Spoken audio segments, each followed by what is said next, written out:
Hello, welcome to Cutscene Convos, episode 31. Yes. Past the 30 mark. Downhill from here, right? That's how it works. I think that's just life. In podcasts, I heard 30 onwards, it just gets better. So you should definitely subscribe and like. I agree. That would be a smart move. Yeah, this week we've got a nice variety of things to discuss. Character profile is on a character called The Hood.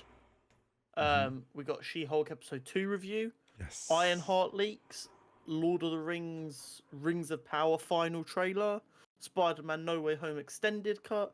Matt Reeves has signed a deal. There's Blade news. There's Fantastic Four news. Warner Brothers are up to shit. We've got the first half of the new Superhero Showdown bracket, which is bigger and better, being announced. We're announcing our first half of the competitors, champions. Yep. For that. But first, how's your week been, Horizontal? My week's been pretty good. I just felt like I full named you there. That was really weird. Yeah, it's been a while since you've full horizontaled me. Yeah, didn't like that. I won't do that again. Also, what I just said was a bit sus. Yeah, my week's been good. Pretty chill, gaming-wise, and enjoying things. Took a week off playing Rust. Those of you who've been listening for a while know I'm hooked on Rust at the moment, and definitely felt like I didn't know what to do with myself. Work-wise, though, fun things at KCP. Got a brand new title. I've moved up a position, more so a title bump at the moment, but will grow over time. But I mean, I'd say it's more than going up one position.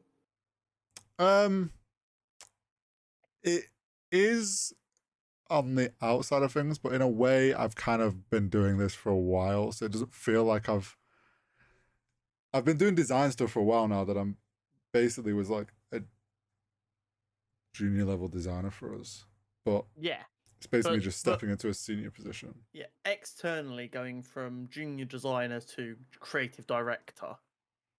Yeah, people would be going, it looks, the fuck did he design? It looks like a big jump. Yeah. But we're a small esports team, so it's really just one step. Taken into account. But creative director for an esports org that is very quickly gaining a lot of prestige and recognition within the esports community. They're growing. Shows how hard you work and how good you are at what you do.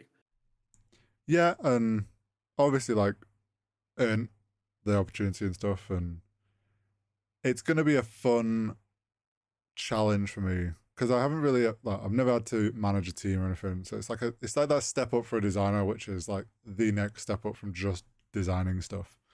Being a bit more of a leadership.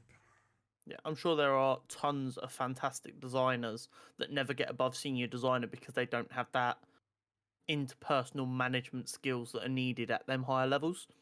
Yeah, and also a lot with like creative roles, like a lot of people don't want that. They just want to create and design. They don't want to have to lead a team or manage a team sort of thing, which doesn't bother me. I'm more than up for the challenge of that. So yeah, fun things for me with work. Looking forward to seeing where this goes. How's your week been though? My week's been good.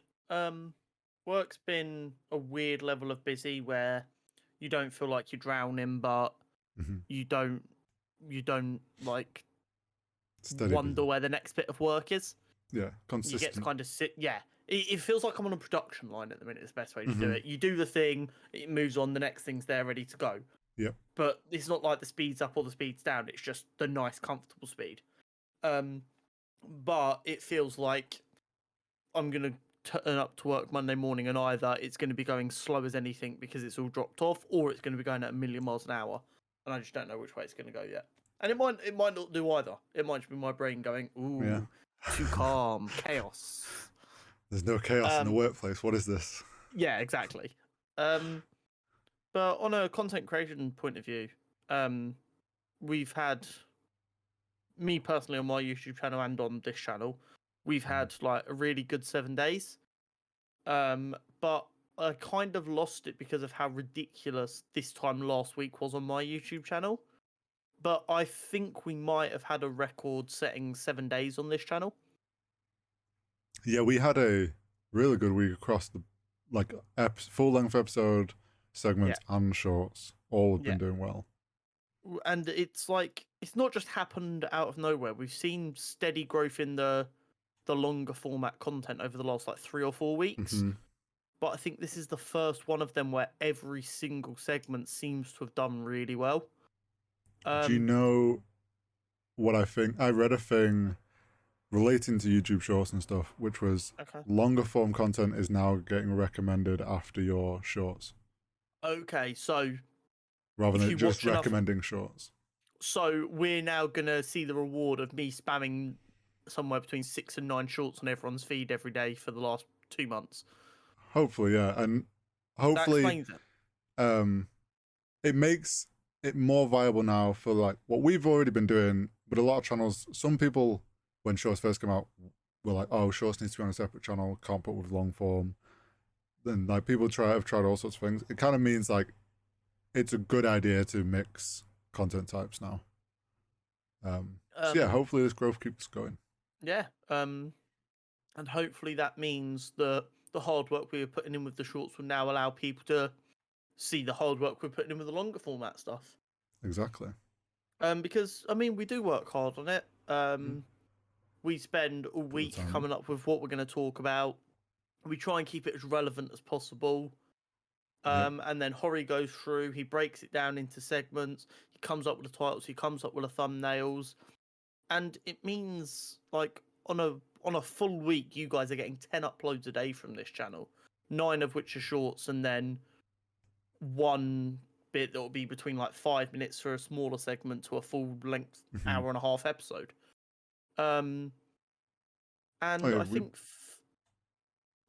we push out the content in like we're pretty efficient with turnaround on the amount of content we can do off this podcast. 100%. And I think part of that comes from my personal desire of I would dread to know. You know how like on Steam and games, it's like you spent X amount of hours playing this game. I would dread it if every week I got an email from YouTube going, "This is how much time you spent watching our content on our platform this week." But I always feel like I've got nothing to watch. I'm discovering like a new YouTuber who I binge for a week, watch everything they've ever done, and then I have to find someone new. That's literally like me with Rust content creators. Yeah. The more I've been playing Rust, I'm like, "Ooh, this person's got a cool video. Oh, that was a good video. Binge all of them." Ori, I'm currently watching a Football Manager content creator. I've played about 5 minutes of Football Manager in my entire life, and I'm eating it. Like obviously, like Jenna's not on this podcast. No doubt she'd ever do this because she's quite shy. But like the rate at which I consume content is fucking absurd. So I think, like for me, I think like as a content creator, you think, okay, what do people want to see? And you can only go off your own experience. So I'm like, if I followed a channel and I enjoyed them and they didn't upload every day, I would lose my fucking mind. So that's kind of what we go for. I mean, I would love for us to... Well, I guess my kind of goal would be for us to get this to the point where me and you don't have to worry about the editing. Yes. Because that then means we can take that editing time and turn it into more content. Yeah, more content. I mean, obviously some of it will come back to free time. But that more content would be in the shape of our YouTube channels, which I guess for you could be Ross once you get a PC that will allow you to stream it while you play it. Yeah. But it would also allow us to like... I would love so much when a new trailer comes out, me and you to finish... Well, me to finish work and you waiting for me. We hop on, we set ourselves up like this and we react to the trailer. And we can upload that then and there on the spot. Because I think that is a form of content that A would do well because reaction content is goated on YouTube. Yeah, it is. But it also means people get to see your genuine reaction to it. It won't be any longer than the trailer. If it's a 3-minute trailer, it'll be like 5 minutes, and we won't fully break it down there. And then that'll still be done in the episodes. But you get to see our honest, knee-jerk reaction to it. And first thoughts and stuff. Yeah, that's the kind of stuff I want to get us to the point that we can make work. Oh yeah, there's a lot of more unique content than just the podcast content that we can build onto this channel. That kind of just until we have that free time and ability to, which comes in the form of like shifting the editing off to someone or free, like this providing us a monetary value that we can spend more time on that. But yeah, that definitely is the goal with this, and I think the growth we're having already and like shows that just putting in the time and consistency does always pay off on YouTube, and that's what everyone says. 100%. As much as some people like to think, oh, that's just what everyone says and it doesn't work, it does. You just gotta really stick with it. Yeah, and I do think from like the outside, it probably looks like we're kind of just. From the outside, it could probably look like we're stuck in a rut. It's like, oh, they upload every day, they do their episodes, they upload their shorts. Mm-hmm. And I get that from the outside, but like between us, we're always like, okay, what if we try this? Because we're just making small tweaks. Yeah, small tweaks on. Also, they don't see actually the growth of what we see. Yeah, exactly. They don't have access to the analytics like we do. I showed you the graph not that long ago, Hori, of our impressions on our long form content. Mm-hmm. We went from like maybe 300-400 impressions being a good day to in the last 14 days we've done like nearly 90,000 impressions, I think now. Yeah, it's our impressions are through the roof. And our impression click-through rate has stayed about the same as well, which shows YouTube, we're showing this to more people, and percentually the same amount of people are clicking on it. Yeah, so it means that's about right. But yeah, so we've got some things that we're already planning on trying to make little tweaks to see if we can. I don't want to say make it go faster like we're trying to rush things, but improve the quality of our growth. Well, yeah, it's all just like exponential, right? Exactly. So if you guys are one of the people, and we know according to our stats, there are a couple of you who come back time and time again, make sure, please, that you are liking our videos, comment on it, even if it's just go, Hori, you look cute today. Whatever. Please do that because it will let YouTube know that we are worth showing to other people. As much as a meme it is to smash the like button, that is actually for channels that you enjoy and you want to see their content grow, like the like button and subscribing and just interacting with videos, powerful ways, really do help a lot. It is completely free. You can always undo it later. And do not like a video if you genuinely didn't like it. If you didn't like the video, please do not like it. But if you did like the video, remember to like it. Yeah. We don't want blind support. We want honest support. It's like a little bit of blind support. Just a little bit. Just anyway. Dash. Let's move on to the real meat of the podcast. Yeah, what everyone actually probably tunes in for. Yeah, but our viewer retention over this bit's probably gone through the floor, but oh well. It is what it is. Character profile this week. Yes. On a character called the Hood. Mm-hmm. So the reason I decided to go for the Hood was because there are rumours, including casting rumours, that the Hood is going to be the main antagonist, or at least a antagonist, in the IronHeart TV show. Oh, okay. So I thought I'd get up on that. I'm going to be honest. When I read the Hood, my brain went the Red Hood, which isn't that someone? I almost typed the Red Hood like 4 times when I was typing this up. And also, I recognised this character's design, but I would not have been able to tell you who it was for £1 million. Okay. So if you are a Hood fan, and I get stuff wrong, hopefully this ends in the right section of the internet and not Hood fans of a different. Okay, so the Hood, aka Parker Robbins. For the first time in like 6 months, I didn't get his first appearance, and I'm angry now. Oh well. Basically, he became inspired after seeing Electro and Daredevil have a fight when he was a child, to become a supervillain. he then dropped out of school when he was like 14 years old, and became essentially a petty thief, stealing money to try and take care of his very ill mother. Right. And then as he got older, him and his cousin decided they were going to up their levels a little bit, become more respected crooks. Okay. So they were going to break into a warehouse that apparently had some valuables in it. They didn't have good information on what was supposed to be in there, but they were like they'd heard rumors there was something valuable in here. So they went along, broke into the warehouse, and basically all they found in there was like a really creepy like setup where you'd have like a seance or a satanic ritual kind of thing. Oh. And they're a bit like, well, I mean, this isn't worth shit. Yeah. So then they were like, well, I mean, this is a bust, let's get out of here. At which point they got attacked by a demon. As you do. So then Parker took his what do you call something that's iconic to a character but might not necessarily be like well known? There's a word for it. Oh God, I think I'm not probably the right person to. Recognizable. I don't know. His Iconic? standard always has on him. He took his dual pistols that he wields.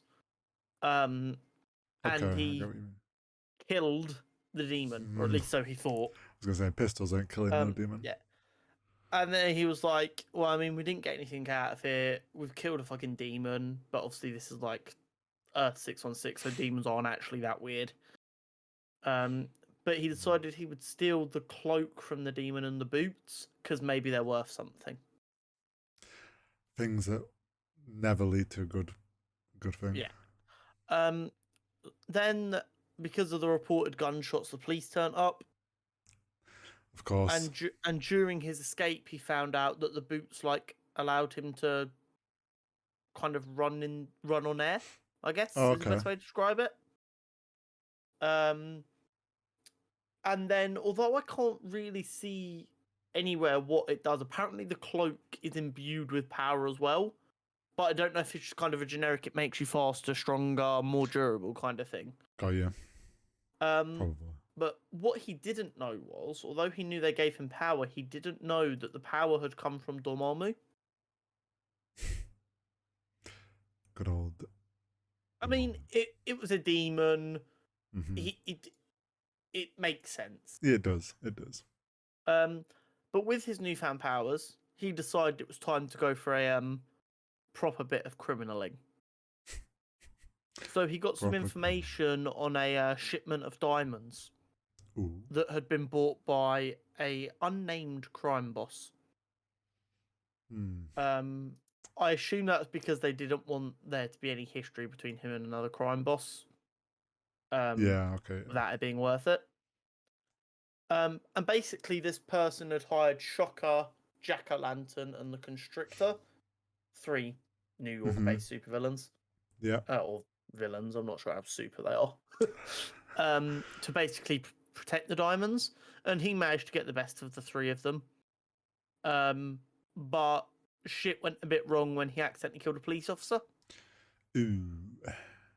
So he didn't get the diamonds, and he had the whole police gunning for him because he'd killed a police officer.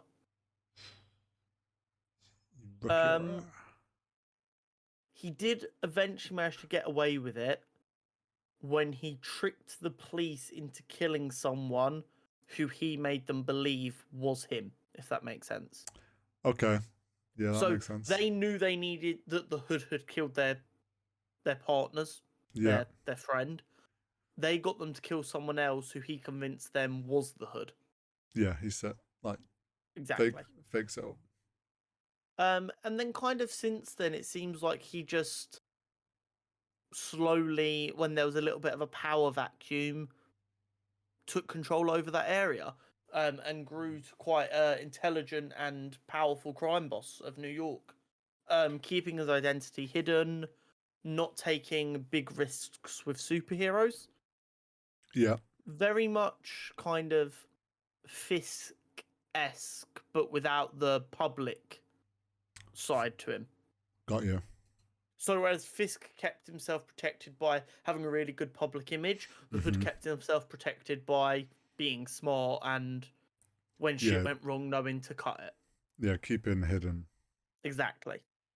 So it'd be interesting to see how he's used in Ironheart. Yeah. I think he sounds like a really good street level villain to have. It is interesting, although the information seemed really poorly put together, there was something in his character profile about Secret Wars, which is really interesting to me. Okay. And also the Dormammu connection. Yeah. We know with the cutscene at the end of Doctor Strange that we're going back to the Dark Dimension because of Clea. Yes. Which obviously will relate to Dormammu. And Secret War is how this whole saga's ending. So we might get something from this show that ends up being quite important to the overarching story. Be interesting to see how they tie him into Wakanda, as that's where we know Ironheart is. Or at least at the moment we know. We don't know. At the end of Black Panther, she might come to America or come back to America. We don't know if she's actually Wakandan or if she was just in Wakanda for some reason. True. That's true. But it'll be very, very interesting. Yeah. I've learned something new. Yeah. He seems like a pretty cool character. I like his character design. It's kind of like... Imagine a gender bend on Little Red Riding Hood. With akimbo pistols. Yeah. But just like, imagine it's a guy who's a bit taller. It's that kind of genuinely vibrant red. Right, hood, okay. Yeah. And it's got a bit of a cloak to it. Right. It's a really cool design that I could see being done very well in a TV format. Yeah. Pretty solid costume design. Yeah. Talking of TV formatting. Smooth.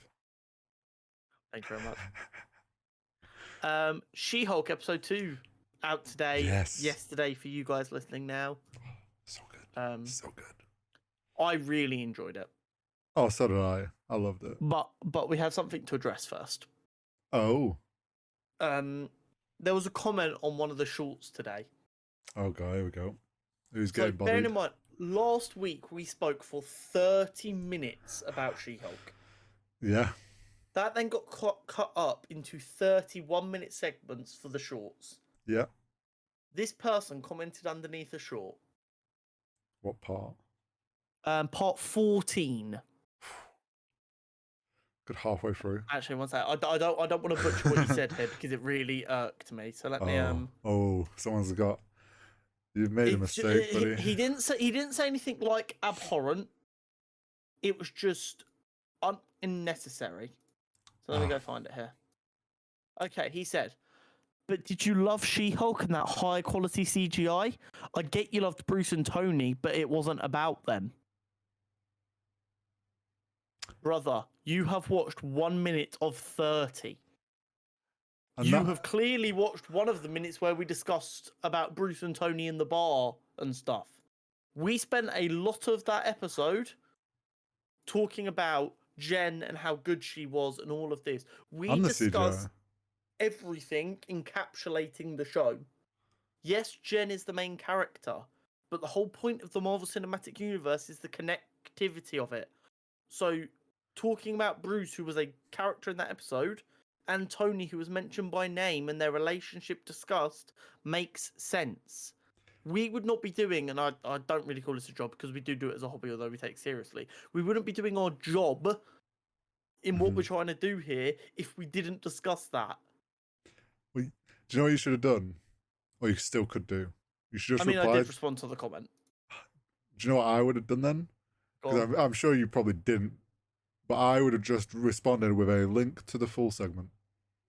I said to nothing. him, I said, let me get my comment. Maybe I was harsh, but I don't. I would have just linked him that and been like, try comment again once you've watched the whole thing. Yeah. That was, I mean, essentially what I said. I said, you'll notice that you watched a 1-minute segment for a 30-minute discussion where we discussed everything about the episode. Smooth. It's just, I try not to focus on negativity. I'm a big believer in To troll them. People are a lot more willing to be openly negative than positive online. Yeah. I genuinely believe for every negative comment you receive online, people have probably had 10, 15 nice thoughts about the same thing. People just are never as willing to type the nice things. It's just the way the world works. So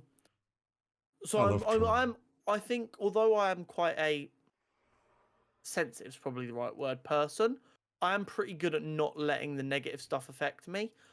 What annoyed me about that was the utter stupidity of it. Yes, he was on part 14, so he doesn't know there's 30 parts. He knows there's 14, though. This is true. And I doubt he's watched all 14. Because And if you watched all 14, you don't comment on you don't comment on the 14th part. You wait till you've watched them all. So he's definitely just in part 14. They're talking about Tony and building a bar. This is nothing about what happened in She-Hulk. And the hilarious thing is that's kind of taking the approach of, oh, you guys have got to be sexist because you're focusing on the two male characters that aren't really in the show instead of the female lead. When I don't think anyone could accuse us on this podcast of not believing in, like, showing people's diversity and stuff. Oh no, I think it's just I found it crazy. It's just and don't get me ignorance. wrong. Yeah, exactly. If you guys have got genuine constructive criticism, we welcome it, but don't come in half-cocked, not really knowing what you're talking about. Yeah, if you come in ignorant, we will troll you and school you. So we're not going to enter at your own risk. Exactly. Welcome to the Thunderdome. Anyway, episode 2. Episode 2. So good. Horrifically short. See, now that you've said it was horrifically short, I hadn't really noticed that it was. I guess in the moment of watching it, I hadn't kind of felt like it was short, but I definitely pacing was brilliant. Finished it probably being like, oh, I could have watched more. Yeah, the pacing was brilliant. So as long as there isn't something in the next episode that makes me go, that would have made more sense in the last episode, and as long as I don't watch the entire thing feeling like nothing's happened, it's not a problem. But once you take out the credits and the opening bit where they replayed a bit of last week's episode, actual runtime of new content is like 22 minutes. Yeah, I'm okay with that. Yeah, like I said, it didn't feel bad. It all made sense. Nothing moved too fast or anything. I just, as we've already discussed, I devour content. Want more. So I wanted more. Oh yeah, it's definitely, I think probably more so with this show is because of how we've got used to slightly longer episodes from the other shows. But like you said, it didn't feel like anything was cut short. It did, to me, it felt like where they ended the episode was a good cut-off point for what had happened in the episode. So it doesn't feel like they've cut anything short. It doesn't feel like they've tried to cram too much in. As long as, like you said, the pacing stays like this consistent, and there isn't an issue of like towards the end they cram too much in because they did shorter episodes, so they haven't fit everything properly. Exactly.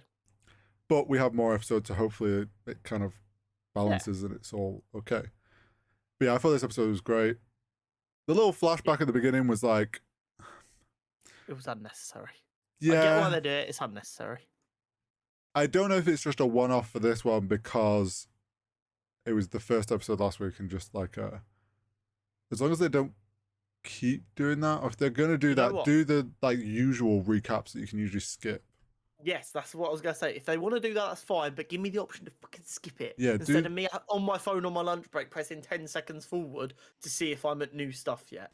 Yeah, do what like most shows online do, and it's like previously on She-Hulk, and then you just go boop. Skip this bit, and it skips to the start of the episode. Yeah. I thought it was good. I thought there was a lot of funny moments in this week's episode. Yeah. Do you know what it is? A lot of people, and I get it, have been moaning about like Marvel's comedy style. Yeah. And don't get me wrong, it's because Marvel's got to the point now where it's popular to hate it because it's so popular. Yeah. But a lot of people like go, oh, I can't wait for Daredevil to go up and get hit and go, oh, I didn't see that coming, because they think that's Marvel's style of comedy. I'm hoping this show has proved that Marvel don't just make really dumb, obvious jokes. No. I wouldn't say this show so far has had like an actual joke per se with a punchline, whereas it's had things that you look at and you go, that's funny. Yeah, they've funny done it through situations. funny situations and how sitcoms are done, which is like relatable, funny moments. Exactly. I enjoyed that moment where they're in the bar and she's like, yeah, this has all gone great, fantastic. Then you have her boss come over and ask her to shrink down, and this is really nice attention to detail. She shrinks down, but because of all the alcohol she's been drinking as She-Hulk, she's now Instantly hits her. out of it. Yeah, brilliant. Yeah, I loved the whole. She was gonna go in normal, and then she was like, then everyone wanted She-Hulk, so she went in as She-Hulk. And then yeah, the whole thing of like, we need to have a serious talk from a boss. It's just like, okay, and I think the viewers knew where this is going, and it's that whole like, she's so drunk, and it's like, it was funny because it's like, no boss would like. This is like as a boss, you should know this is like the worst way to tell someone they're fired. Let's just break it down logically here. You're about to tell your employee, who is now drunk as fuck and has the ability to rip you in half easily, that you're firing them for saving people's lives. Yeah, for doing the right thing. And it was so funny. She was so it's not even drunk. like subjectively the right thing. It is objectively the right thing to do. Yes, you had to stop people getting hurt and possibly really badly hurt. And it also was like strangely relatable from her point of view, because like, we've been people, at least legally, people that can have probably been drunk of some state similar to that. And when someone's talking to you, you're just like not really processing what they're saying. And then suddenly like sobered her up so quick when she was like, oh, I'm fired. And you could see that like, oh, that's just sobered her way the fuck up. Yeah. And then obviously going through all the job, like the quick thing of doing all the job interviews. Yeah, I enjoyed that kind of microcosm, because here's the thing, and it makes me laugh even more when you see some of the bigoted opinions people have about Marvel stories. It makes me laugh when you really break it down. Comics are, for the most part, a very liberal and left-wing media. Yeah. Because comics are designed for younger people. And don't get me wrong, if you fall in love with it when you're younger, you're not going to stop as you get older. No. But their target audience and who they're trying to get is the young people, and they're hoping they'll retain some of them young people as they grow up. And as a result of that, it is more left-leaning. Just so, like, when people are really bigoted about the X-Men, it always makes me laugh, because the X-Men are literally... Just like Spider-Man is in the full costume because he can be anyone, the X-Men are just every minority ever. That's their whole stick. They're treated like shit. Therefore, the reason they're so popular is because every minority in the world can find resonance with the X-Men. Yeah. So, like that interview where she's getting told no because of the most ridiculous thing that's out of her control is probably what it feels like to be a minority or a lady going for a job in a very white, very male corporate world. Especially in law as well. Exactly. Can you think of more of a boys' club than law in fucking LA? Politics would be the only other thing. Yeah, like it's ridiculous. Yeah. So that whole scene and depicting that, I think, was unknowingly to probably a lot of people who just saw it as like, oh, she's going through like a struggle now getting a job. This is changed. Her finally revealing it has changed things exactly like Bruce said it would change things, and she didn't control the situation of. She didn't get. People will be looking at going, look, Bruce was right. Like, the last thing you want is to not have control of the situation when you do reveal it, because then you might not be able to control how people perceive you. Yeah. And while she, obviously, unlike the way Bruce and his like first moments of being the Hulk, she's definitely like it was definitely put there that she did the right thing, and everyone realizes she did the right thing. She's liked, and everyone loves her. But yeah, you can't work for us anymore. Typical fucking lawyer thing. It's like, oh, you jury's just going to be too biased to you now because you're a superhero. And it's like, well, superheroes are pretty common by this point. But then the family scene was great. The family scene was phenomenal. I found that hilarious. Especially when she's starting to zone out, you can just hear all the voice and you hear her mum go, yeah, but it's not like Bruce who saved billions of people. It's like she's a superhero and she's still getting ragged on for not saving the entire universe. Oh, you only saved 12 billion. Bruce saved like half the universe. It was just a way of like a typical family thing of knowing you have to go to this and you're like, oh, I'm going to get asked about my job, about all sorts of what's going on. And you walk in and it's like the younger cousin just blurts out the most awkward thing. And then, yeah, it's just. We've all had that family dinner after something bad has happened. And everyone knows, but no one wants to bring it up. And you don't want to talk about it, but everyone has questions. Yeah. Typical sort of like sly comments as well from other family members. Like everyone's been there and relates to it. And it's like that being so relatable is what made it so funny. Exactly. Not actual jokes, rather a situation that everyone's been in and can go, yeah, it's so uncomfortable. And it was like such a classic like sitcom situation as well. Exactly. Which just adds to the thing. I also love when she's going through that whole like job interview and there's like different audio going on. There's a bit where it's like Bruce has rung her and left a voicemail and it's like, I'm here if you still want to talk about things. I promise I won't gloat. Okay, maybe I'll gloat a little bit. Yeah. It's like that typical older brother, younger brother, cousin sort of vibes that they have going. It's really interesting because it also showed that Bruce had complete faith that it was going to work itself out. Yeah. Oh yeah, like he trusted.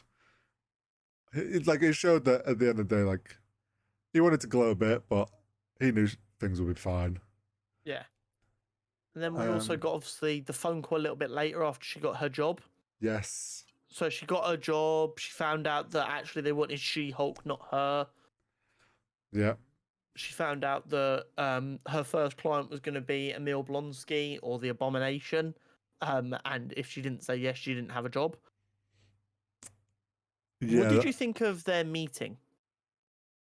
What, her and Abomination? Blonsky. It was not what I expected. What were you expecting him to still be quite aggressive? I don't know if I expected him to be quite aggressive, but I expected him to be more like soldier-esque. Like not I think they also explained why he wasn't soldier-esque really well. Yeah, no, with the whole I got fucking betrayed by the army. Oh yeah, like the whole way that he was betrayed made perfect sense and works perfectly. I think when you first I'm like, oh, we're gonna see Abomination, and I know from the trailers he's in human form. I'm like, oh, he's gonna, I don't know. Going off what we know from previous films, like you go in with the idea that he's probably not going to be trustworthy, and it's like going to be some. Though we know that he's friendly with Wong, which we obviously find out where that lines up later. But yeah, I actually thought the way that they portrayed how he's reformed made total sense. I definitely don't trust him though. There's something going on. The whole some associates are going to give me a ton of land when I get out of here. It's like, who are these associates? You know what I think it is? Go on. I think, we know Thunderbolts is coming. He is an obvious choice to be on the Thunderbolts team. Mm-hmm.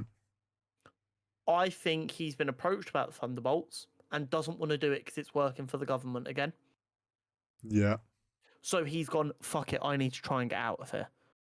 So I do think he's genuinely changed and he has no intention to hurt anyone. But I don't think he's all namaste and calm. He's just trying to seem like he's like this monk now so that he can get parole, so that he can just go live and not be disturbed. Yeah. Because he doesn't want his only option of getting out of prison to be becoming a Thunderbolt. I get you. Yeah, I don't want to be tied into that again. And I think that's going to end up being the outcome anyway. Yes, or... Which is... Are you ready? Okay. We're going to have to jump a little bit here, guys. I'm sorry if... I mean, I'm hoping you guys have seen the episode anyway. Obviously, in the post-credit scene... No, not post-credit scene. Right at the end of the episode. Yeah. We see the footage is leaked of him and Wong at the Underground Fight Club. Yeah.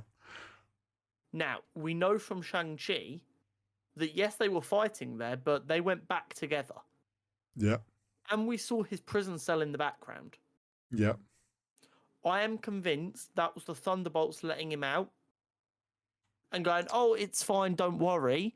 And then when they found out he's trying to get parole, normally, so that he doesn't have to be a Thunderbolt, they've leaked the footage to guarantee that he doesn't get parole.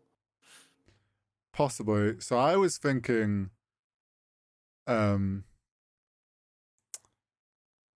yes, the Fight Club isn't 10 rings, because at that time of the Fight Club, it's Shang-Chi's sister, right?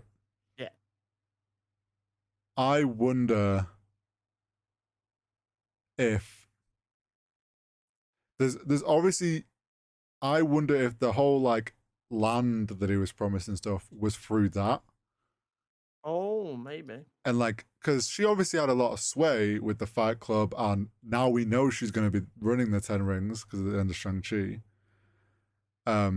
Whether that was like something where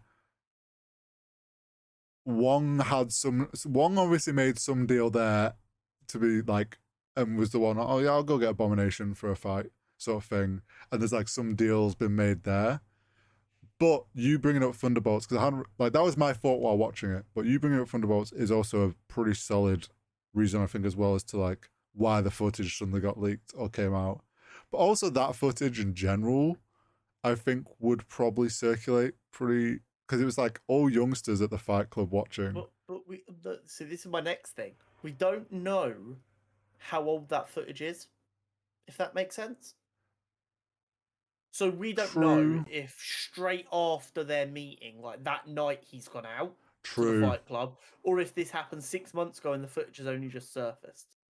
That's true. If it happened that night, maybe it wasn't leaked by the government trying to keep him as a Thunderbolt.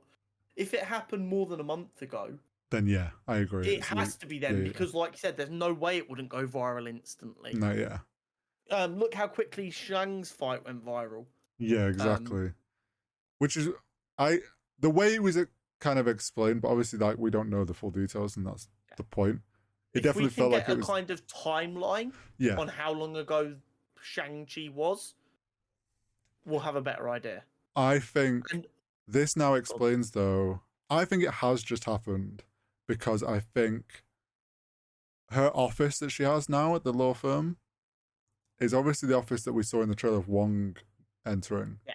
So obviously she either gets hold of him or he goes to see her. Yeah. And that should give us an idea on the timeline, hopefully. Yeah. Also, an interesting thing. So, I'm not sure if we've actually discussed it on here. A lot of people have been moaning for ages that the giant celestial from Eternals not being mentioned is pissing people off. They're like, why is no one talking about the giant hand coming out of the ocean? That might not have happened yet. Right? No, but like they're talking about all the projects since Eternals. Everyone's like, why is no one talking about it? Okay. Not that, I mean, let's be clear. In this world, and like in the real world, how news cycles work, that would have been like one news cycle and people would have been over it. Yeah. A news cycle being like 2 weeks, I think it is now. Yes. But it was actually mentioned in She-Hulk in the background. on a TV or something, there was a news feed on the side, Right. and it was like, you know how like on news sometimes they have like tweets going by. Yeah. There was like an equivalent going, oh, I wonder if we're gonna get any more information on that like statue in the ocean. Statue in the ocean. Yeah. Okay. I mean, that's kind of what it looks like, isn't it? Well, yeah. No. Yeah. So there you go, people. Stop moaning. Okay, and that also gives a bit of timeline Yeah. confirmation on things. I'm not gonna lie, I do miss when, like, bar it being very obvious, i.e., set back in the 40s, stuff happened in order. Yeah. I know COVID fucked with a lot of this. It's just it'd Yeah, be nice to know exactly when stuff happened. I think as we get to the end of this phase, That'll get tidied up a bit. Yeah, it'll get into a more chronological timeline order of releases because things will start to matter a lot more of like and keeping people up with things. Trying to think what, but I mean her going to the, I liked as well when she went to the prison, the guy was like, oh, you can't come in like that, no powers. And it was just like, they didn't give a shit that it was a Hulk like rocking up. Like, they don't care. No powers in the prison, please. Which is, we have valet parking for your Iron Man armor if you would like. Yeah, like that was interesting. I do think. Did you see who was running the prison? I didn't. What? Department of Damage Control. I think Not Sword or Shield. Didn't we know that though? I don't believe so. Because I haven't, like, even in Miss Marvel, they talked about a facility where they're holding people. Yeah, but we didn't know they were running the prison as well. Well, yeah. I think it was kind of like there's been mention of this prison. Bearing in mind, we had Sword in one division, and we're led to believe Shield kind of still exists. It seems weird to me that the Department of Damage Control is what's running the prison.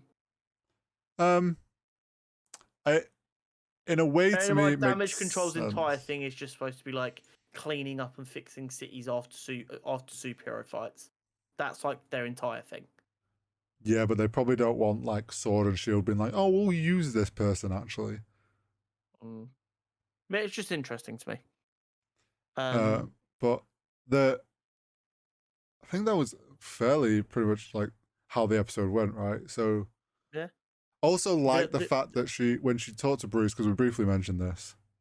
One, Bruce was like, oh yeah, I've already had a letter off him a few years ago and a little haiku, which like Bruce has put it behind him. Bruce is obviously fine with it. Yeah. But then he's on a ship going to So this is car. Well, I mean, that's the assumption we have. But this is the big thing. And I'm going to be completely honest here, because I think I was wrong. Oh. I've been a World War Hulk or Planet Hulk denier for a while. I thought when they went to Smart Hulk, that was it, and we were never going to get World War Hulk.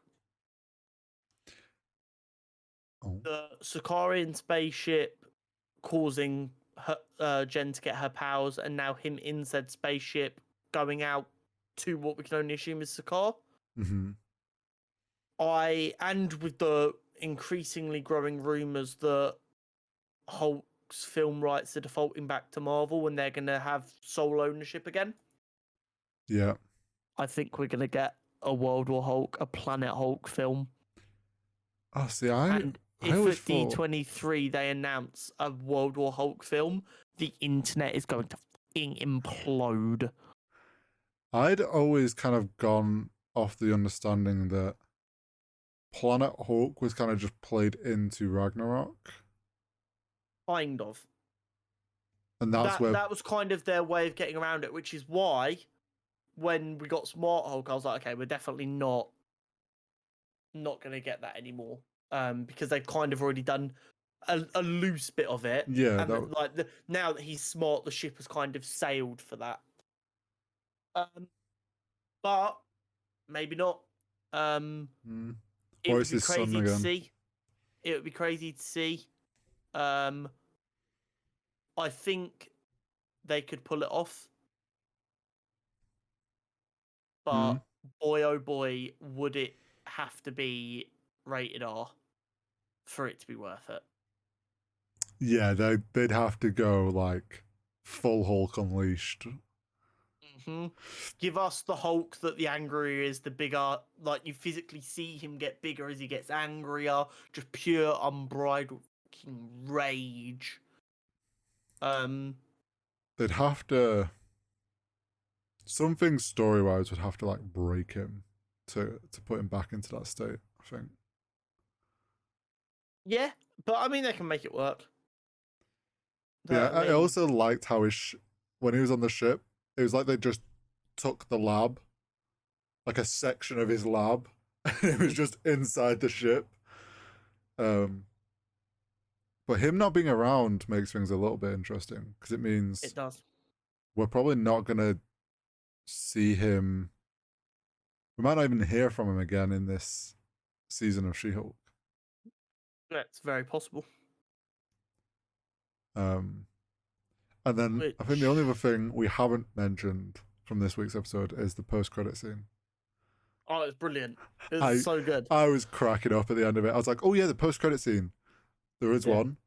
And then it's literally when her dad was like, oh, I need your help with a couple of things. And they went into the garage and they were just like, he was like, oh, I just wanted to talk to you. It was definitely I was like, oh, okay, typical parent move.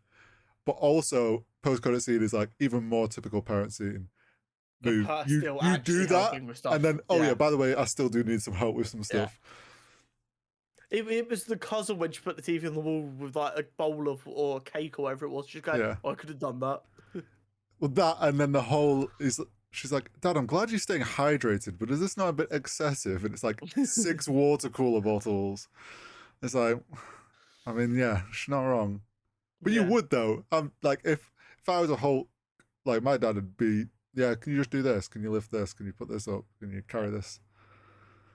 My only genuine complaint with the entire show right now is I do wish they hadn't wussed out on her size and they'd made her bigger. She's like 6'7" in the show is like the scale they've put her to. She should be 8 foot tall. So here's my thing. There feels like a couple of times she's felt bigger. Yeah. And I wonder if it's just, I think it's just difficult to get size consistent through CG. Yeah, and it's also like the bigger they make her in CG, it definitely makes it harder to sell the CG as like feeling plausible and realistic. I get that, I do. But I mean, open any She-Hulk comic and she is huge and she is muscly and she is like ridiculous. The definition isn't insane enough. The size isn't big enough. I could have let them off with one, not both. Yeah, they've still kept her like too slim. She's not bodybuilder enough. I could get past the not being 8 foot tall if she was like proper V of a bodybuilder, like looks like she's gonna at any given moment start posing for Mr. Olympia. But they've not even got that. That's my only complaint. And it really sucks because everything else has been brilliant. I do think that just comes down to potentially it's the CGI budget and like. Well, no, by the sounds of it, it's not, because there was leaks coming out from the CG companies that worked on it that they kept on being told to make her smaller. Oh. So I genuinely think this is like a Marvel creative decision that I just disagree with. Fair. I also wondered if it was like they were. Remember when the trailer came out and I said it seems like we might get her being able to be different sizes. Yeah. Depending on how hulked out she is. But yeah, it's one of them. I think maybe it's come from them being worried about trying to sell how good the CGI looks. Yeah, maybe. So they've played it too safe by keeping her more not as on the extreme end. But in future installments of She-Hulk, in whatever form that takes. More muscle mummy, please. Thank you. Well, I mean, they can buffer up without it being like a problem. Because we've seen Hulk in different buff stages. I would be okay with her being 6'7". She's yoked. But she needs to look like a bodybuilder. That's what the inspiration of, I can't remember. Who was the original inspiration? Original inspiration for She-Hulk design. I wonder if they'll they could if they want to move it in that direction. Like they can just play it off as the more she is as She-Hulk and builds up her strength and as Hulk. Yeah, and, I can't remember. There was a really famous female bodybuilder. I don't know. That they used as a reference because obviously the poses. A lot of the poses on the cover of She-Hulk comics are bodybuilder poses, and that they used as references. And it's just one of them little things that, again, for a lot of people, they won't bother them in the slightest. Yeah. It's just one of them things I wish they'd been a bit more true to the character. I get you.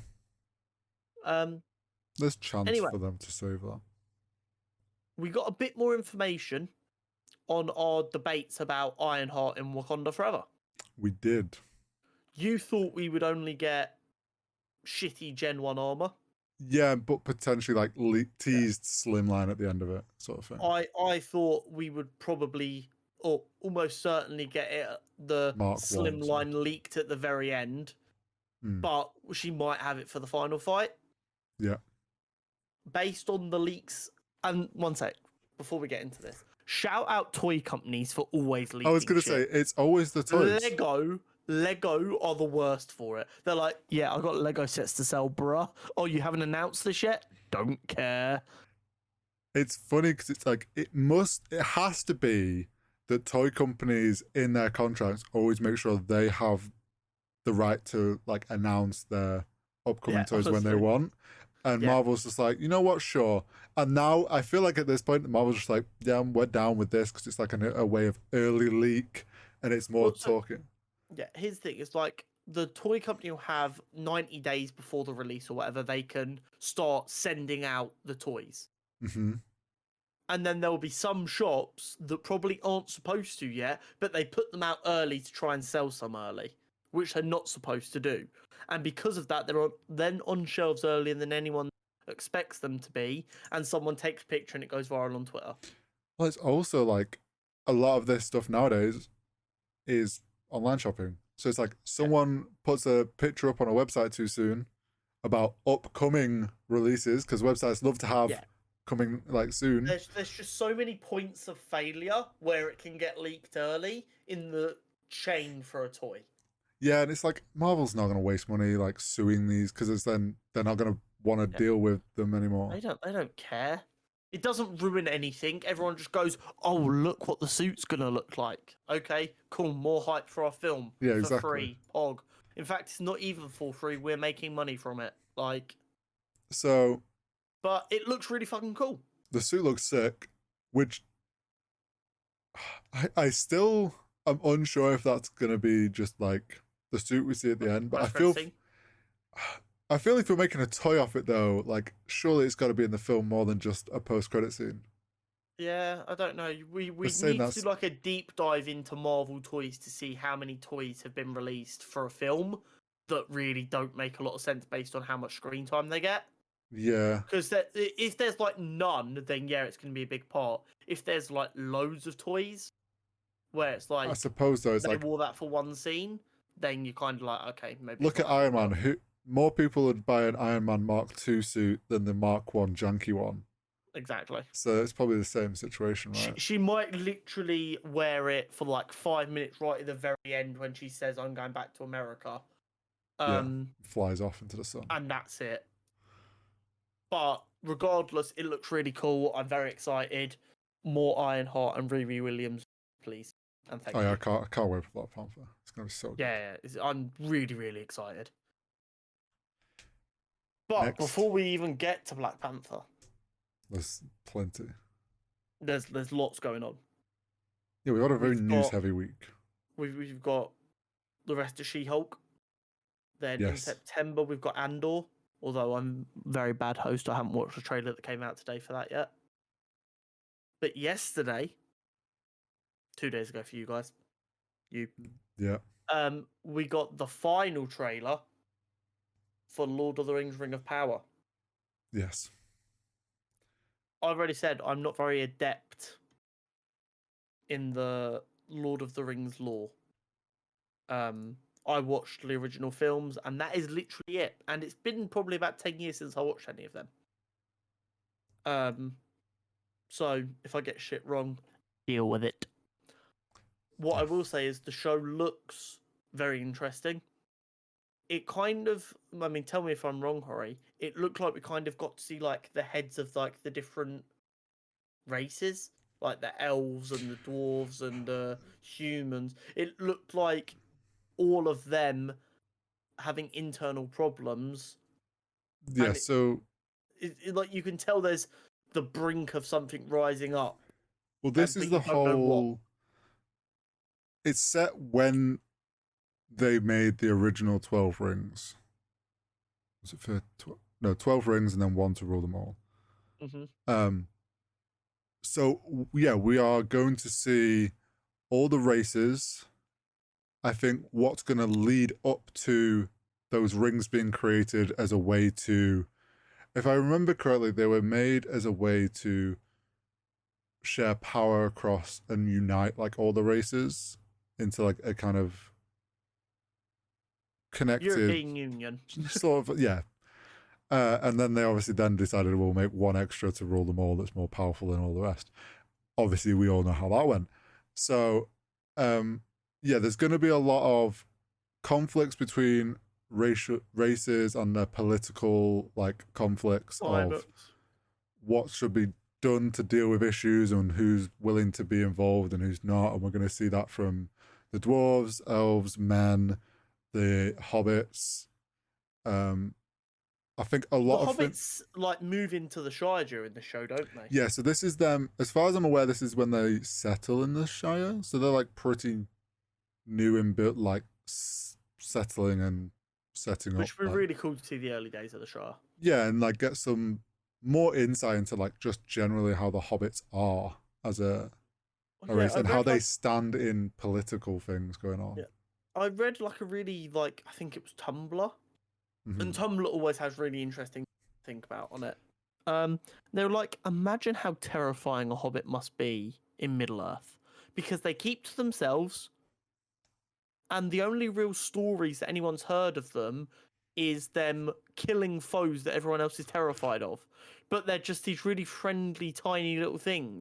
It's like, people must be convinced that these things are like immortal and crazy strong and dangerous, and thank God they're naturally friendly but never piss one off because of how like closed off they are. The tiny little stories of the stuff they've done outside of the Shire must genuinely make everyone else go, don't fuck with hobbits.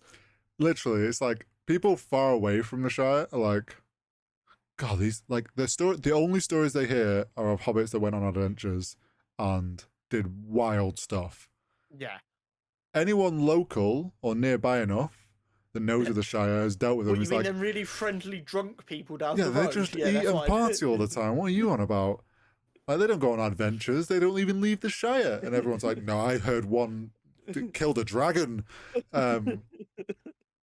Yeah, it's going to be interesting. The thing I'm like most excited for, and I think I said it last time, like the last trailer, is like getting to see more of the dwarven races, because all we've seen of the dwarves is like the broken dwarven race. Yeah. It'll be cool to see everyone in their heyday. Yeah, and like how they are politically strong. Yeah. And it's always really interesting in these really thought out fantasy worlds to see the political climate.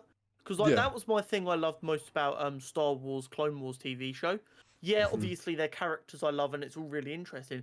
But in them, especially in the early series, seeing all like the political side of it was really interesting. It adds so much to the wider context. And I just can't wait to see it. It just makes it like feel more real. So I'm looking forward to that.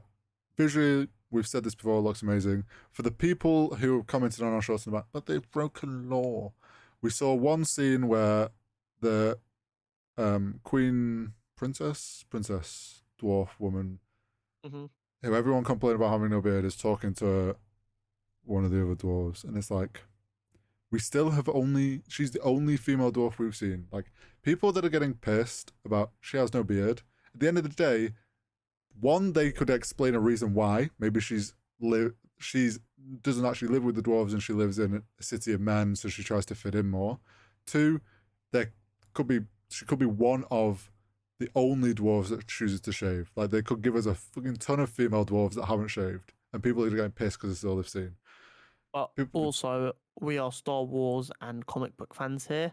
Law getting broken is more common than anything else on planet Earth. Exactly. You just deal with it.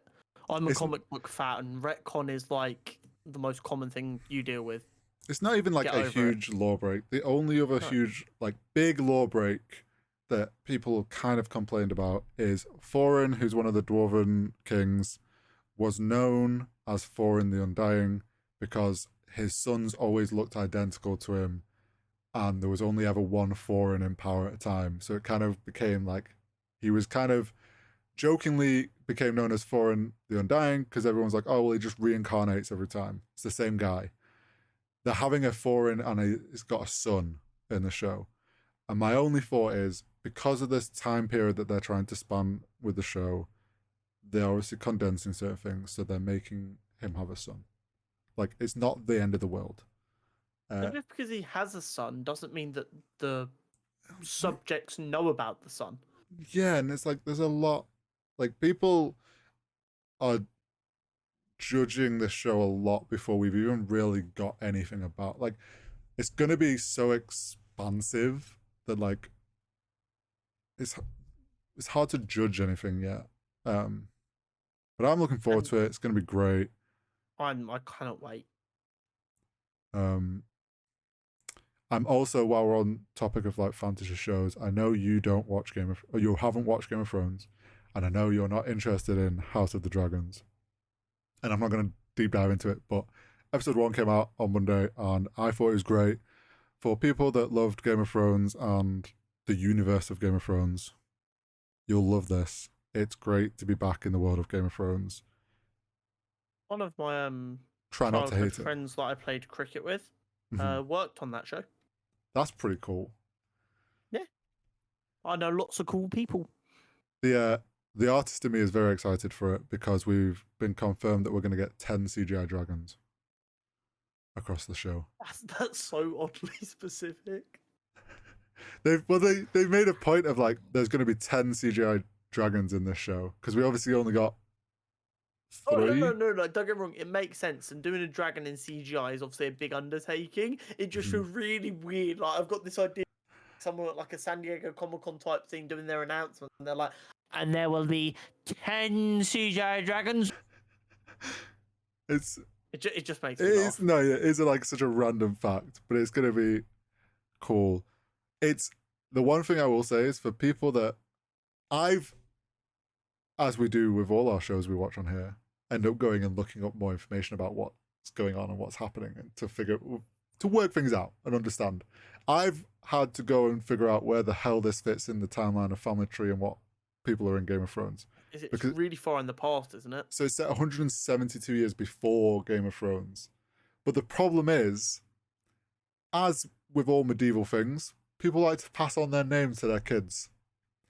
So you have familiar names in the Targaryens. So it's very confusing as to which one we're currently living in. So I've had to go work that out. But overall, it was a great show. I'll be watching it. Hopefully people don't hate on it too much, just because of how Game of Thrones ended. Yeah. I'm glad you have a show that you care about. I guess that means The Boys still hasn't been watched. I was going to say, this is where you go, if only it was The Boys. Yeah. One day, some point, moment of time, different timeline maybe. Yeah. We are, as you're listening to this now, on Friday. a week away from the extended cut of Spider-Man No Way Home. Yes, the more fun edition, is that what they're calling it? Yeah. I don't know if I'm actually going to be able to go see it because my local cinemas are Cineworld and apparently they're going bust and I want to cry because I love Cineworld cinemas, but we can't seem to find tickets for it. And I'm starting to get concerned that the extended cut's only being shown in America. I should have a look. So I don't know if I'm going to end up seeing the extended cut, which sucks. Let me check my local cinema. Did you say it was next week? Next Friday, 2nd of I September. don't know if coming soon it'll be under. Because it might just be a Cineworld thing if they're not doing great.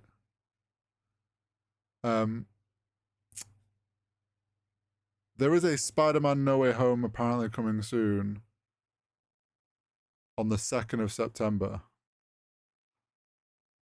Whether I presume... Oh, featuring an additional 10 minutes. So yeah, it's coming to my cinema. View is getting it. If you have a View near you. Okay, so... Tagline pending.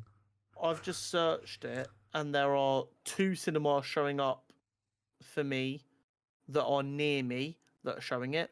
How near? One is like 5.5 miles away, which isn't too bad. No. And the next closest after that is 26 miles away. Fucking hell. Near to me. So I might get to go see it, but I know that weekend's a busy weekend, and I don't know how long it's actually being shown for.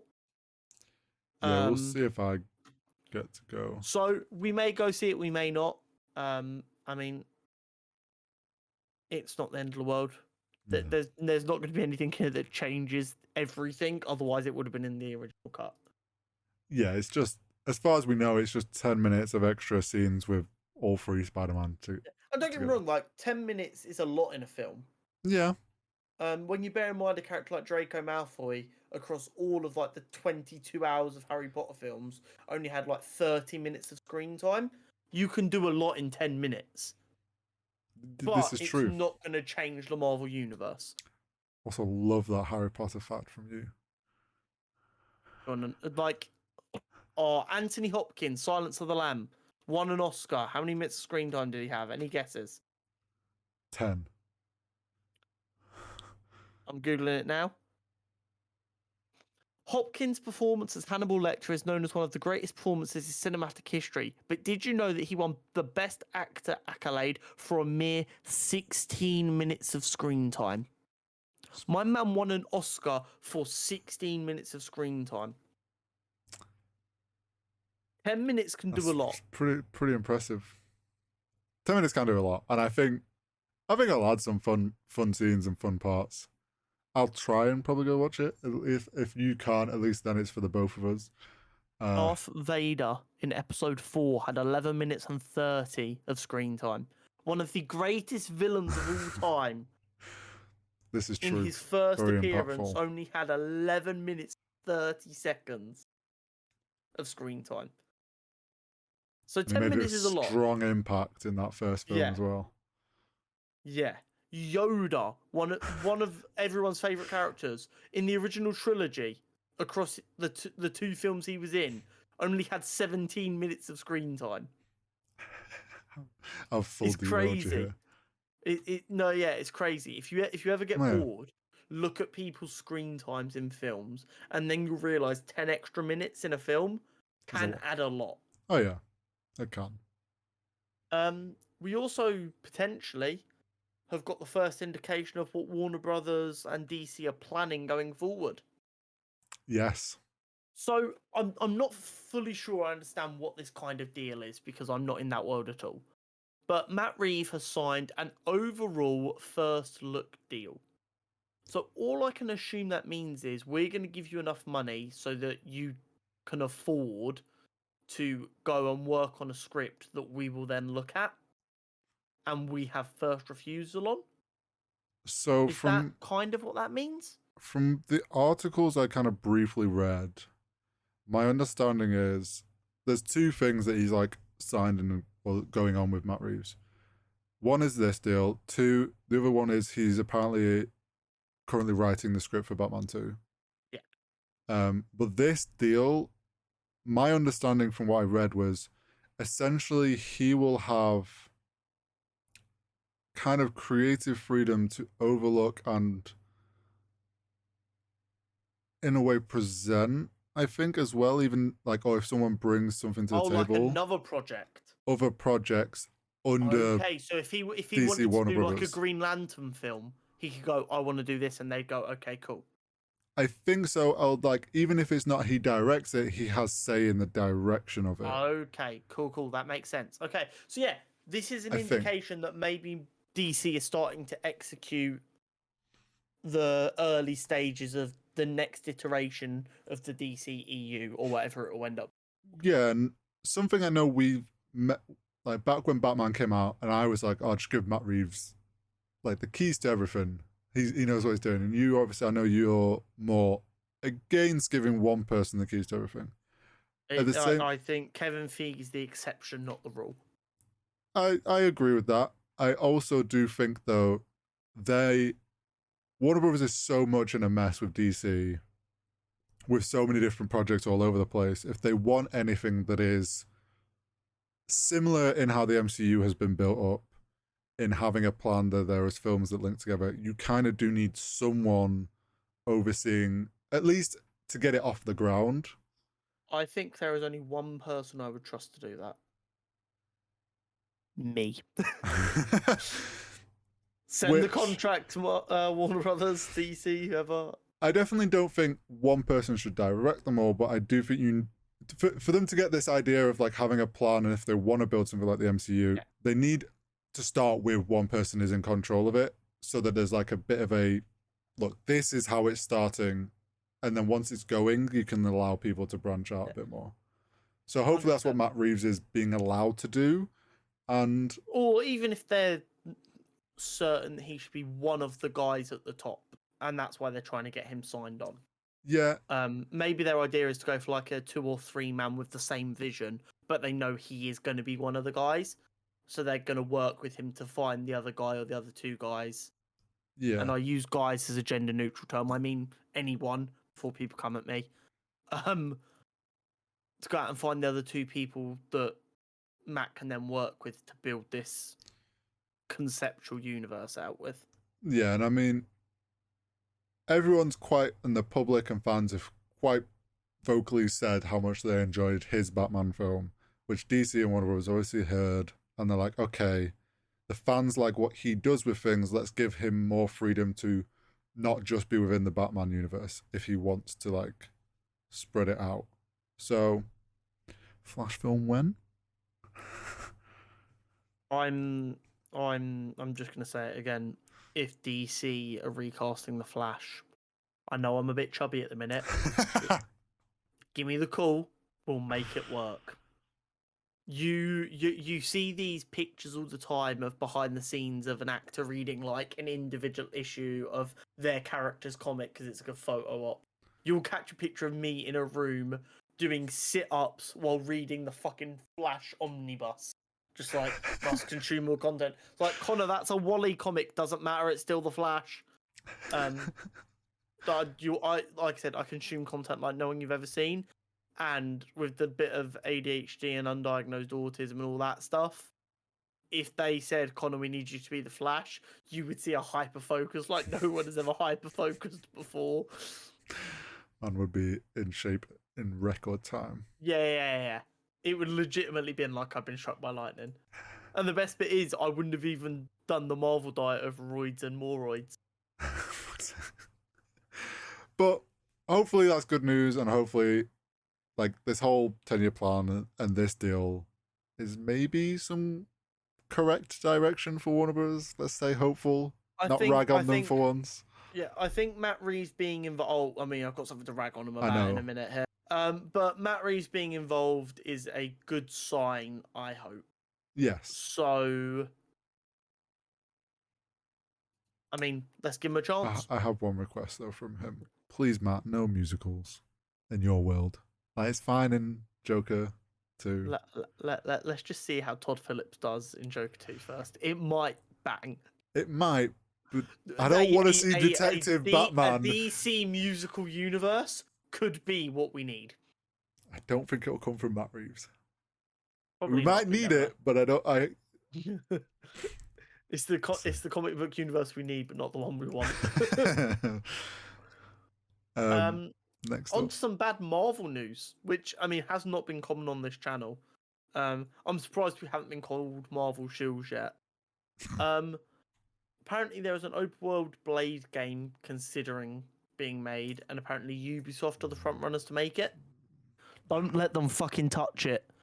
Ubisoft have made some of my favourite ever games, like the Watch Dogs games. In the last 5 years, their open world games have been dull, uninteractive, and should have been left in the 2000s. They've not done anything innovative with their open worlds. It is all copy and paste. yeah. If they want a well done Blade open world game, Disney, find a way to buy Insomniac off of Sony so that you don't block yourself out, and let Insomniac do it. Let them do it. Yes, I think Insomniac They're would be already doing great. Spider-Man. They're doing Wolverine.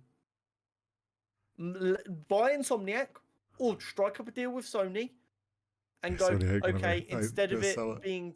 Yeah, you can have a year exclusive on the PlayStation platform, then it goes to PC. And just let Insomniac pump out superhero games. Whatever ones they want to work on. Give them the entire fucking catalogue and go, here you go, lads. Do what you like. The only other company that I probably would be in nowadays, like, space of studios, the only other big studio that's going to have the money to pump into a good game and make sure it's good is Epic. I'm not even sure if they'd be able to make it good enough. See, the thing with Epic is they'll throw money and buy a studio that can make it good enough. True.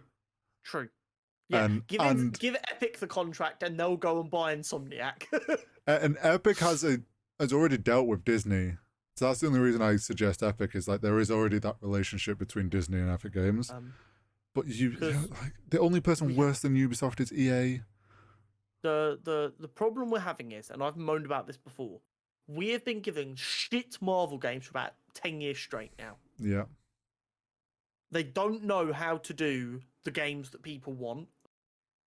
Insomniac nailed it. That's why I'm saying just give it to them. Literally, give them, obviously not exclusive rights, but give them the rights to your characters and just go make the games.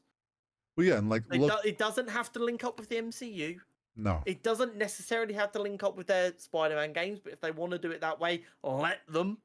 Yeah. And let them run free. Don't put them on strict budgets. Don't put them on strict time constraints, because I promise you they are going to fucking print money if you just let them do it their way. All Insomniac needs to do is go, look how successful Spider-Man was when we released it on PC and Xbox. Like, what, 2 years later? Or was it a year later? It's not been on Xbox. It's not on Xbox. Just PC. I thought it was on Xbox. I thought you played it on Xbox. No, I played it on my PC. Oh, well, I titled a video wrong. Oh, no. I think I said it came out on Xbox on last week's stuff. I'm 99% sure it didn't, because Insomniac is owned by Sony, so I don't think they let it onto Xbox. Well, it's just because, like, usually when they do release on other platforms, they let it go to everything. But they might not have done. So, but even so, like, look how popular it's been since it's released later on PC. Like, it's printed a fuck ton more money. So, I'm with you. Hopefully Insomniac can be like, hey, look at us. We know we work with Sony, but we'll make your game. Ubisoft's not done great. Unfortunately, Ubisoft and EA aren't going anywhere, but they are dated. And it wouldn't surprise me if they go the way that Blizzard was going until they got saved by Microsoft. Anyway. But yeah. Exciting Marvel news again. The highs and lows of this episode. The thing we predicted like a month ago of the Fantastic Four cast will probably be announced at D3 seems to be an almost certain rumor. Like, it's the only thing that's being discussed about D23, where everyone's like, yeah, Fantastic Four cast is getting announced. Which, I mean, they start filming early next year, don't they? Yeah, they confirmed filming begins like January or February, early February, I think. So it just makes sense. Like, if they don't announce it at D23, it's going to come out in the next 2 or 3 months anyway. So why not control it? But yeah, it fully would make sense that the headline announcement of D23. But definitely still excited to see what films and shows for Phase 6 get announced. Because that's all got to be in this. It has to be. I swear to God, if some they of it. announce a World War Hulk or a Planet Hulk film at D23, the internet is going to implode. Are they live streaming D23? Maybe. I can't remember if they do. They either live stream it or they just stream it on Disney+. Yeah, no, they do. D23expo.com/live. Do we do a watch along? Depends what it is and depends what yeah, shit, depends on the time. Yeah, time zones and stuff. If it's like Maybe. if it's like San Diego Comic-Con, you'll be led in bed refreshing your feed. Yeah, we'll see. It might just be a fuck ton of retweets from the Cutscene Convos Twitter. Go follow us at Cutscene Convos because we're very good. The closer we get to D23, though, more rumors we'll probably be discussing on here of stuff that's going to be coming. So, I mean, we're only like 2 weeks away now. Yeah, starts on the 9th of September. Literally 2 weeks so away. Yeah, next week we might have more news for you on rumors. Hopefully, them leaks will start to ramp up.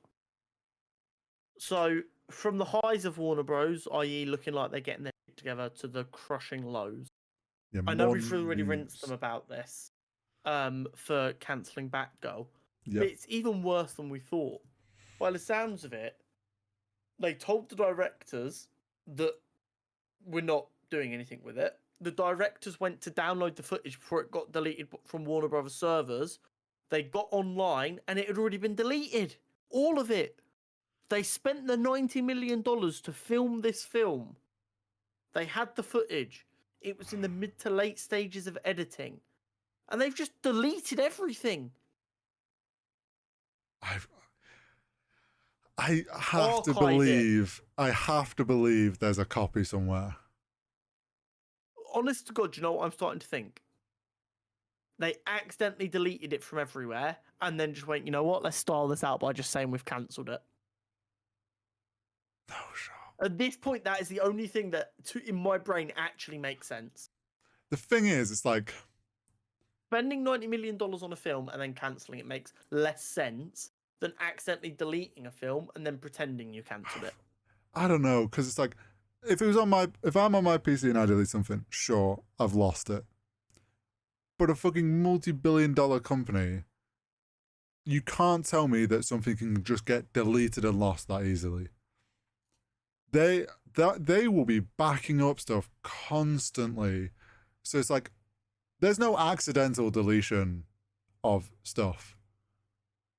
Like, I refuse to believe there's like an accidental permanent deletion of someone has, if that's fully gone and fully deleted, they have purposefully made sure that is fully deleted and fully gone. I don't get why.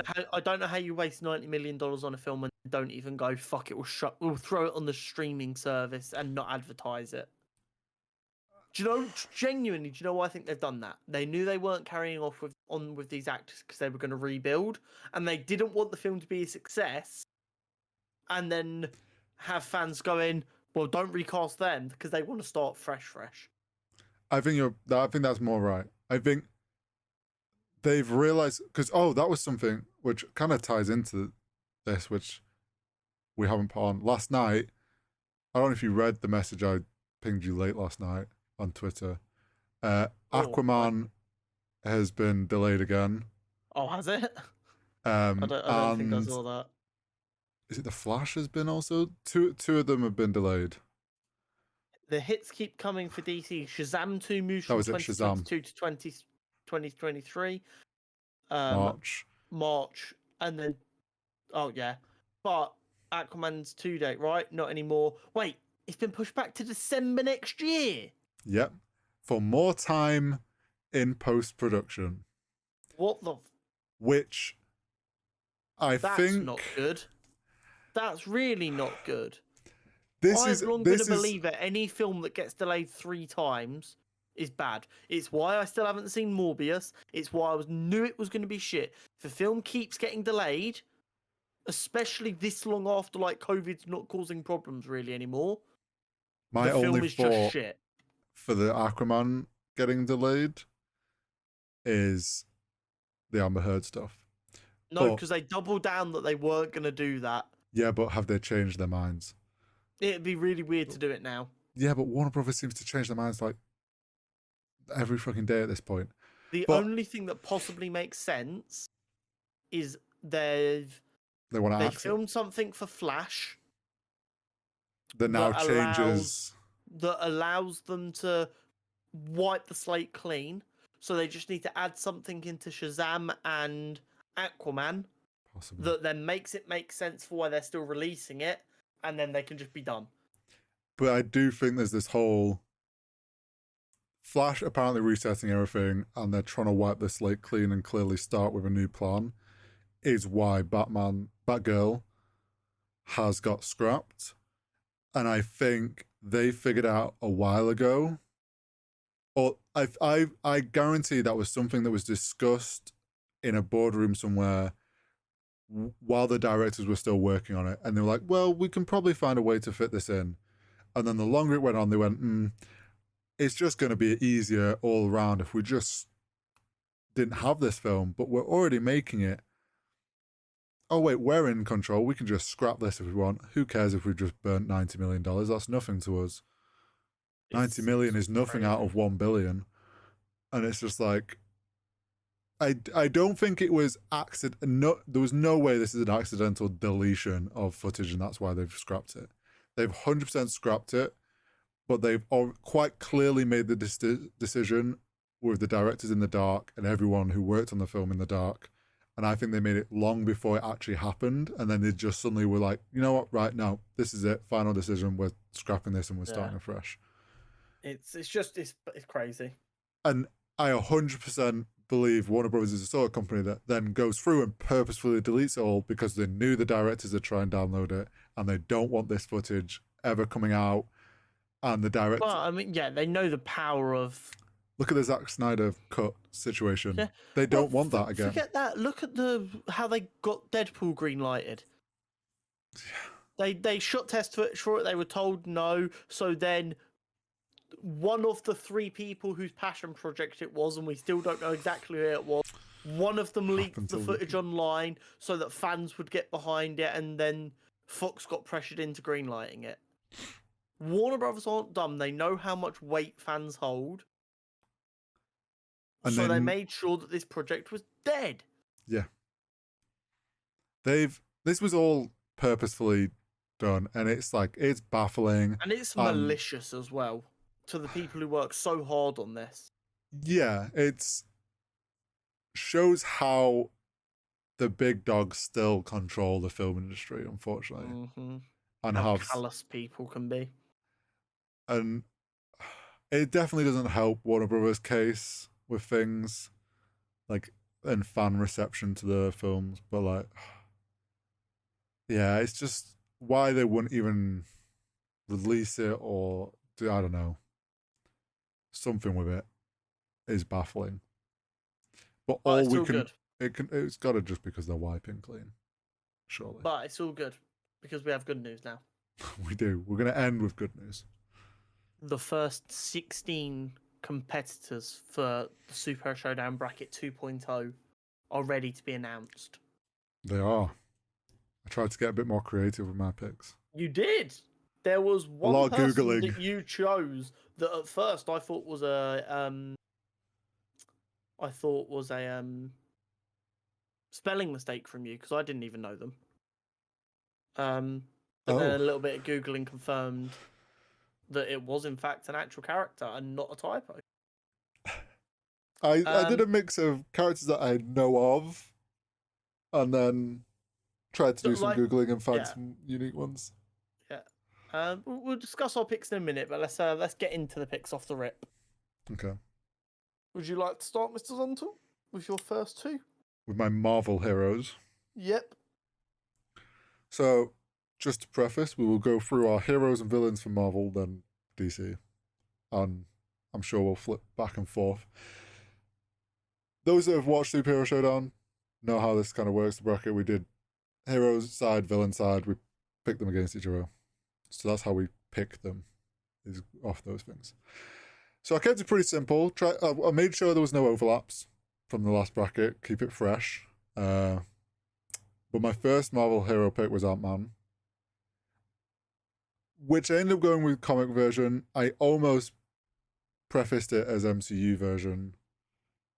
Out of curiosity, which Ant-Man? Hank Pym or Scott Lang comic?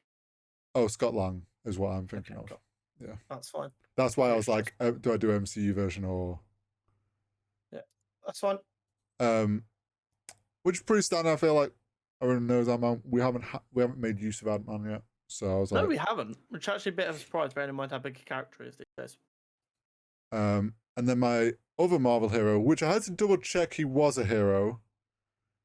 Because I would have considered him a bit of an anti-hero, but that he can definitely... Yeah, I just felt like he fell more on the hero side. Yeah, for sure. I went with Beta Ray Bill, who I don't know a whole lot of, but I know of through people talking about wanting to see him in MCU, and if he would show up with 4 films. Well, there was a rumor that Christian Bale was going to play Beta Ray Bill in... Yeah, that's back probably... in the day. And didn't he... isn't there like a statue on Sakaar or something that looks like Beta Ray Bill? Some people talked about. So yeah, that's my second Marvel hero pick. Awesome. So my Marvel heroes were a little bit of the new, a little bit of the old. So I chose Spider-Man, but not just any Spider-Man. Miles Morales Spider-Man, also from the comics. Up on my comic shelf there, I've had Marvel Miles comic sitting there for a while, and I mean I'll show you guys in a minute, but I had a huge big boy arrive the other day, and as a result of that I've gone, before I'm allowed to read that I need to catch up on some of the ones that I've had for a while that I haven't read, including my Miles book. And reading that I've fallen even more character. So as he was on the mind, I threw him in. Nice. And next we have a little bit of the classic Daredevil, Matthew Murdock, the Devil of Hell's Kitchen. I like these picks. I think they can add a little bit of difference to the bracket. I don't think they're so strong that they're going to cakewalk people, but they're both pretty fucking strong heroes who are not to be taken lightly. Yeah, definitely. Daredevil was one I'd considered and might have ended up in my second set of picks if we hadn't picked him here. But I had a feeling with all the talk of Daredevil we've had recently, it's like he was going to show up in the bracket. Yeah. Just so we're clear here, Hori picks his ones first. Because I'm the noob. Because I have a wider knowledge, it'd be easier for me to find a character that he hasn't picked. Otherwise, Connor will pick all the ones I know and I'll be sat on Google like, who's this? Yeah. And as a result, Hori might come up with someone super obscure, like one of his villain picks, that I'm like, does that character even fucking exist? Instead of falling in my breadth of knowledge, he has to go even wider. I go to Google and find the cool sounding ones. Hori Google's most obscure Marvel hero from 1903. Do you want to know what I did? I just went to Marvel's website where you can see the full list of characters, and I just went through each page. And you just look for a name that you like. I recognise that name. Looked at it. Okay. That reeks of my sister deciding she's a Miami Dolphins fan because she liked their uniform. Do you want to know how I'm a Baltimore Ravens fan? Because they were the first time I ever watched American football, because of my brother-in-law, was the Super Bowl that they won. The Super Bowl that they beat the 49ers. And he was like, which team are you going to root for? And I was like, you know what? Baltimore Ravens, because our family crest the Raven. And then they won, and I've stuck with them since. And they've done shit since. Do you want to know how I've chosen every single one of my American sports teams that I follow? Is it by how they win? Video games. So I chose the 49ers because on one of the Madden demos that me and my brother played, the first Madden demo we played, there was only 2 matchups on it. Mm-hmm. And he wanted to play as the Giants because they were the best team in the game at that point, ironically. and the team that played against the Giants in the demo was the 49ers. So that's who I played as. Fair. And then for the NBA, I'm a Utah Jazz fan. I've always enjoyed basketball. It's just really difficult to watch it in the UK unless you want to chalk your sleeping pattern. I downloaded one of the NBA games and I entered the draft. And like in a lot of games, you can go, yeah, I want to be on this team. But for my first one, I was like, oh, I'll just be randomly drafted. And I got drafted by the Utah Jazz. So I was like, fuck it, you my boys. And that is how I'm a Utah Jazz fan. And that's how we get deterred.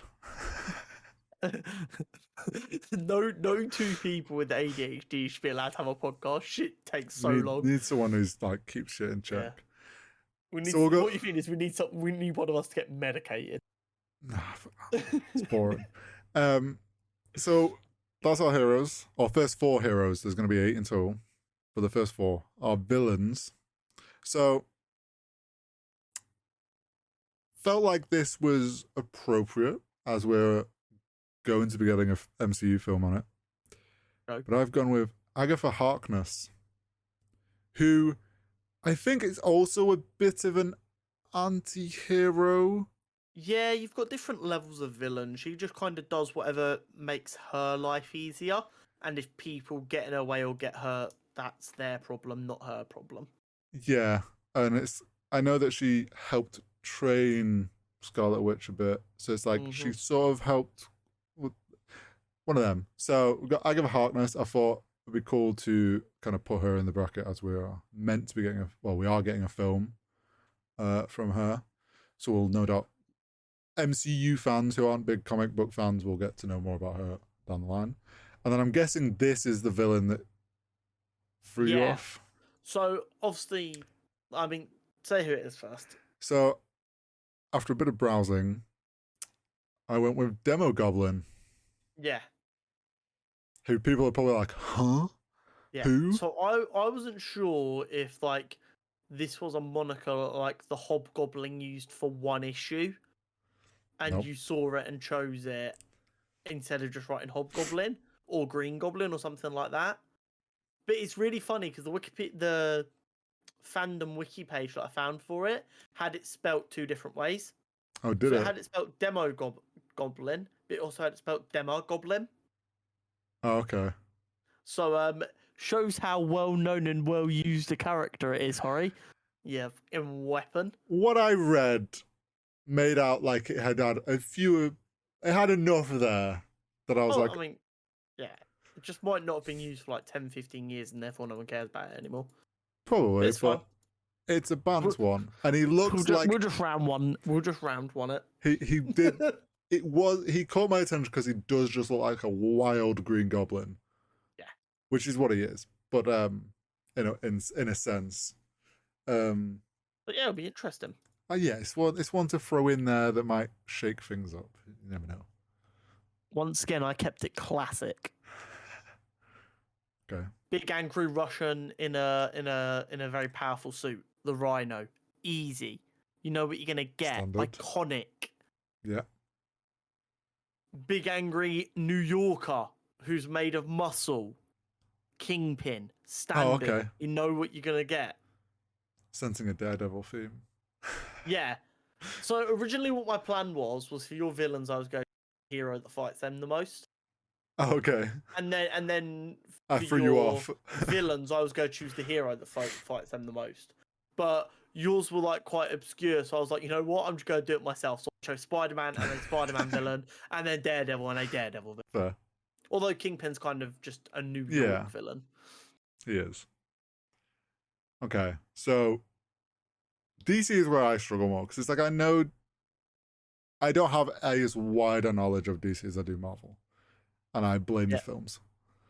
100%. Are you aware that these 2 people are like part of the same family? Yeah. Yeah. Okay. Cool.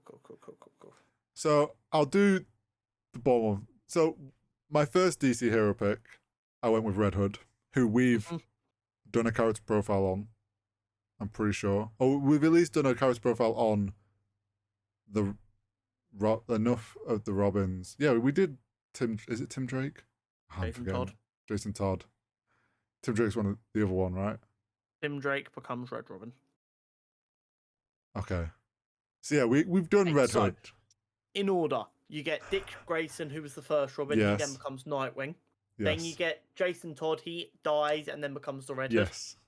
Then you get Tim Drake, who becomes Red Robin. And now we currently have Damian Wayne. Yeah. So for those of you who've listened, we've done character profile on him. So I went with Red Hood. Pretty standard, more of an anti-hero again. What's really interesting about the Red Hood is he is something of like a cultural icon for people who enjoy superheroes but don't read a lot of comic books. And I can't put my finger on why. Don't get me wrong, he has a lot of comic book fans themselves. But he's not been around for so long and is so iconic like a Batman or a Spider-Man or anything. It just seems to be people kind of latched onto him when he came back. I think it's also why like I nearly picked Nightwing as well, and I think it's because as someone who is less of a very loose DC comic like knowledge, I know that they came from Robins, and they're like the evolution of a Robin, so to speak. And it's like I think that's why people, because they know Batman Robin, and they're like, Batman characters have clout. Yeah, and it's like, oh, Nightwing's just like upgraded Robin. He's like upgraded himself, and then Red Hood's the same. So I think that's Red Hood is Robin with severe trauma. Yes. So I think maybe that's why more casual fans latch on. My other DC hero is one I didn't know of. He's really fucking cool. He's really fucking cool. It's a really cool pick. I like it. It was like once again looking through the list of whatnot, and I'm like, saw the picture. I'm like, well, that's definitely Batfam, which interests me because I enjoy the Batman stuff, and it's just like when I realized he is basically daytime Batman, and his powers sound fucking wild. So I was like, you know what, we'll go with this, and I picked the Signal. Yeah, the Signal's fucking awesome. This is genuinely a really good pick. So that's going to be super interesting one because I only know what I've read. Really. Yeah. But it sounded super cool. So what are your hero picks for DC? My hero picks for DC, although I went really mainstream with my first two Marvel heroes, that was because I knew you had a better knowledge, so you'd be able to do a bit better there. I tried to go a bit more obscure. Okay. Not super obscure, don't get me wrong. But I went for Hawkman. Know of. Yeah. He's going to be in the new Black Adam film. Oh yeah, he is, isn't he? And Blue Beetle, who I did a character profile on a couple of weeks back. Really cool character. I really enjoy him. Especially in the Batman Brave and the Bold cartoon. That was my first introduction to him when I was a little bit younger. So yeah, I thought they'd be. You know what's funny? I nearly picked Blue Beetle because we did a character profile, and then I was like, Connor likes him. He'll probably pick him, so I'll try and pick someone else. Yeah, I mean, originally I was thinking of doing a Batfam character as well, but when you came out swinging with two, I was like, we don't need more Batfam characters. Yeah. I love how you went Batfam, but avoided Batman because you knew I'd veto it. Well, I knew you'd go, fine, if we're having Batman and you wanted you'd want a very specific I would have put the Flash in just to make sure Batman doesn't make it out of DC Hero side. So no, yeah, I nearly went I was nearly gonna go like Batman and pick like a certain era of Batman or something, but I was like, so just a bit. It's just too. It's like putting Superman in there. It's like, meh. The only way it really works if you go like Batman, Superman, Wonder Woman, Martian Manhunter, be OP as fuck. Yeah. And notice I didn't say the Flash because the Flash solos every comic book character. No one's going to be able to convince me otherwise. Anyway, DC villains. Yes, DC villains. So, I feel like we've definitely talked about this one on the podcast before in the past. But I went with Gorilla Grodd.